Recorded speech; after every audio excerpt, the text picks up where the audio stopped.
Hey guys, Nigerians are really speaking out concerning this man's Nnamdi Kanu continued, incarceration in the DSS custody. They don't talk and say it not make sense again. You understand? Because you cannot hold someone who has been discharged by a court of competent jurisdiction. If this matter now when we talk say okay, now Kenya court abi na Ghana court now then set them free, that one is a different case. It's a different ball game entirely. But this is Nigerian court.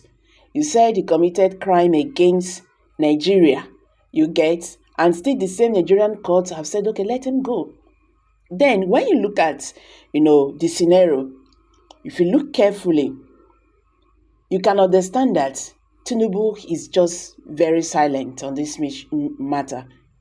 He has not said anything about Mazi Nnamdi Kanu's release. And don't forget that when he was campaigning in Abakaliki, he said that once he enter office, first one month or thereabout, he's going to look into, the issue of agitators who has been in custody, whether Nigerian police or DSS or army, whatever. You understand? He's going to look into that matter and set them free. But now, what is going on? Well, we cannot say that he had not actually kept his promise. So, he don't do some, he don't leave some. Like Sunday Igboho, he's a free man now. Omoyele Sowore, that one is a free man as well. And at the same charge, you understand, against them, the same thing they charge Mazi Nnamdi Kanu. So Nigerians are now asking questions. Why is Mazi Nnamdi Kanu's matter different? Okay. One rights promoter said Nnamdi Kanu's continued incarceration is now political. You get. Yesterday, Honorable Obi Agwocha, told Nigerians that he visited the former president of Nigeria.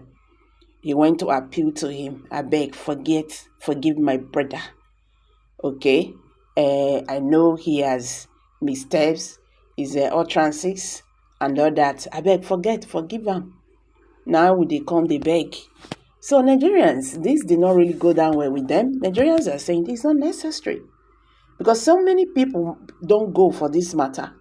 You get, this person when they talk about, he has spent 3 years in DSS custody. The same president don't buy so many young Igbos in the southeast in the name of fighting agitators.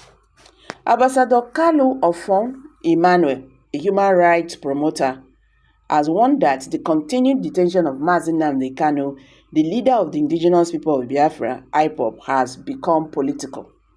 Dr. Emmanuel, the Lagos State Chapter President of the International Human Rights Protection Service, Florida, USA, maintained that with the refusal of the federal government to release Mazi Nnamdi Kanu despite court orders, it has become apparent that he can only be freed through a strong political negotiation with Southeast leaders. The human rights promoter who spoke to Sunday Independent at the weekend stated the recent call for elder statesman Edwin Clark, who added his voice to the renewed calls for the release of IPOB leader Mazi Nnamdi Kanu, is a good development. However, such calls alone will not accelerate action for the release of the IPOB leader by President Bola Tinubu. I believe President Tinubu may like to release Nnamdi Kanu, but it has to be in consonance with the Igbo elites and Southeast governors. His continual detention has become more political than the common man on the streets could comprehend. The day the Igbo elites and Southeast governors take a decisive action that their sons should be released, definitely the solution will not be far. People are being enriched by his detention. Each time he gets to court, the court agent smiles to bank. Can anyone imagine the huge amount of money that runs into hundreds of millions of naira the federal government spent on security just to take him to the court? The whole thing has become political. If Nnamdi Kanu have come from certain regions, it would have been absolutely impossible for him to be reminded in the prison for so long. Today, Sunday Igboho committed a punishable crime. To be reminded in prison, he's walking freely on the street. The man who committed no crime but was leading a peaceful agitation is languishing in detention. That is absolutely disgusting, inhuman, and a violation of his fundamental human rights. Why are they releasing terrorists from the north and calling it pardon? These are people who committed heinous crimes and atrocities, yet they are being let go. Why Nnamdi Kanu is subjected to perpetual detention? This is not fair. It will be highly catastrophe, I meant to say, if anything happens to Nnamdi Kanu in detention. It will shake the country to its foundation. Kanu's continual detention has drastically led to economic and business backwardness in the southeast. The Monday sit at home has led to loss of unquantifiable millions of naira each Monday in Igbo land.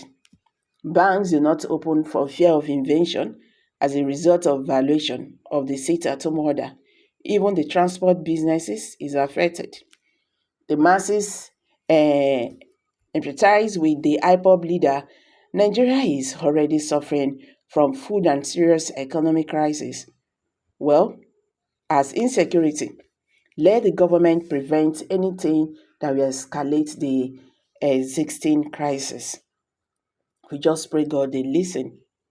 Can they ever listen? Would they listen?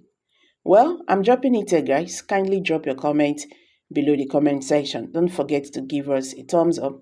Thank you. Bye for now.